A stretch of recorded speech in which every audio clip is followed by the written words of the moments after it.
If your life were a book and you were the author, how would you want your story to go?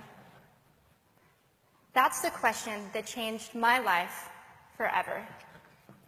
Growing up in the hot Las Vegas desert, all I wanted was to be free.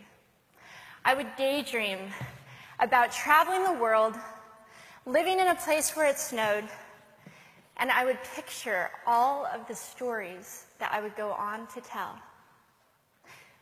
At the age of 19, the day after I graduated high school, I moved to a place where it snowed, and I became a massage therapist. With this job, all I needed were my hands and my massage table by my side, and I could go anywhere. For the first time in my life, I felt free, independent, and completely in control of my life. That is, until my life took a detour. I went home from work early one day with what I thought was the flu, and less than 24 hours later, I was in the hospital on life support with less than a 2% chance of living. It wasn't until days later, as I lay in a coma, that the doctors diagnosed me with bacterial meningitis, a vaccine-preventable blood infection. Over the course of 2.5 months, I lost my spleen, my kidneys, the hearing in my left ear, and both of my legs below the knee. When my parents wheeled me out of the hospital, I felt like I had been pieced back together like a patchwork doll. I thought the worst was over until weeks later when I saw my new legs for the first time. The calves were bulky blocks of metal with pipes bolted together for the ankles, and a yellow rubber foot with the raised rubber line from the toe to the ankle to look like a vein. I didn't know what to expect, but I wasn't expecting that. With my mom by my side and tears streaming down our faces, I strapped on these chunky legs and I stood up. They were so painful and so confining that all I could think was, how am I ever going to travel the world in these things? How was I ever going to live the life full of adventure and stories as I always wanted? And how was I going to snowboard again? That day, I went home, I crawled into bed, and this is what my life looked like for the next few months. Me passed out, escaping from reality, with my legs resting by my side. I was absolutely, physically, and emotionally broken. But I knew that in order to move forward, I had to let go of the old Amy and learn to embrace the new Amy.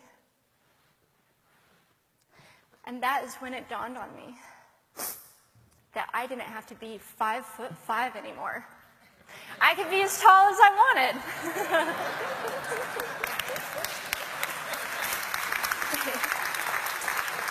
Or as short as I wanted, depending on who I was dating.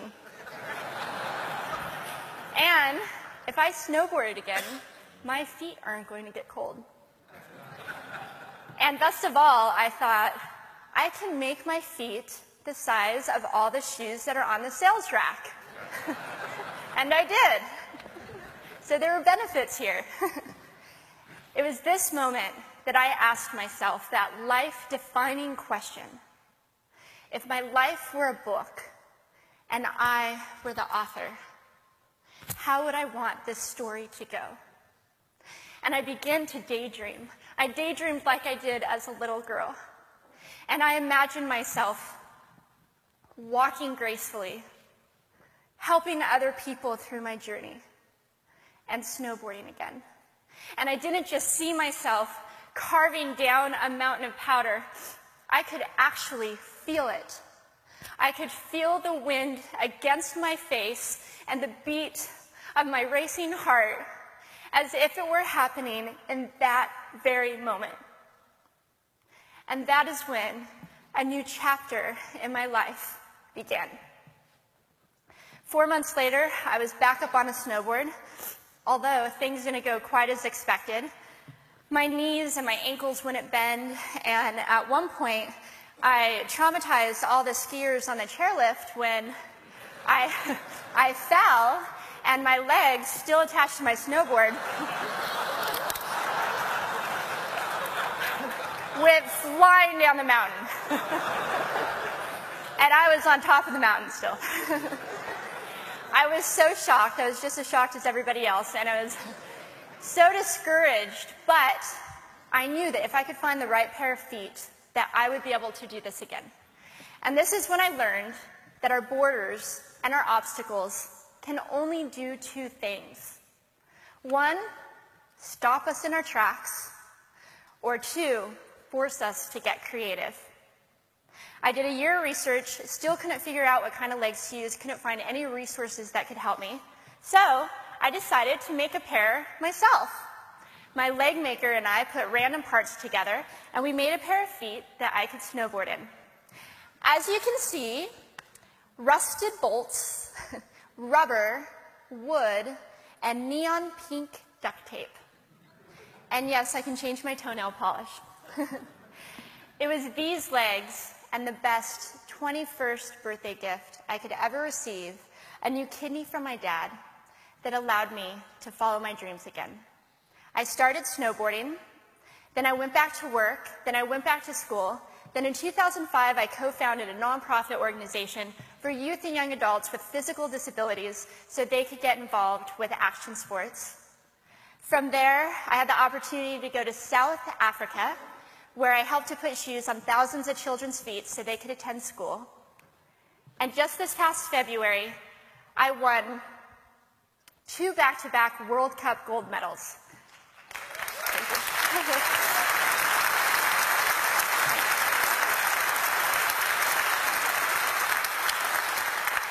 Which made me the highest-ranked adaptive female snowboarder in the world.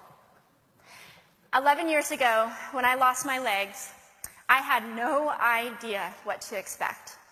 But if you asked me today if I would ever want to change my situation, I would have to say no. Because my legs haven't disabled me. If anything, they've enabled me. They've forced me to rely on my imagination and to believe in the possibilities. And that's why I believe that our imaginations can be used as tools for breaking through borders. Because in our minds, we can do anything, and we can be anything. It's believing in those dreams and facing our fears head on that allows us to live our lives beyond our limits. And although today is about innovation without borders, I have to say that in my life, innovation has only been possible because of my borders. I've learned that borders are where the actual ends, but also where the imagination and the story begins.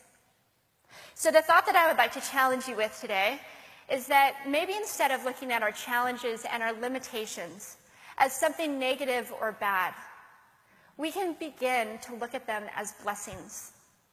Magnificent gifts that can be used to ignite our imaginations and help us go further than we ever knew we could go. It's not about breaking down borders. It's about pushing off of them and seeing what amazing places they might bring us. Thank you.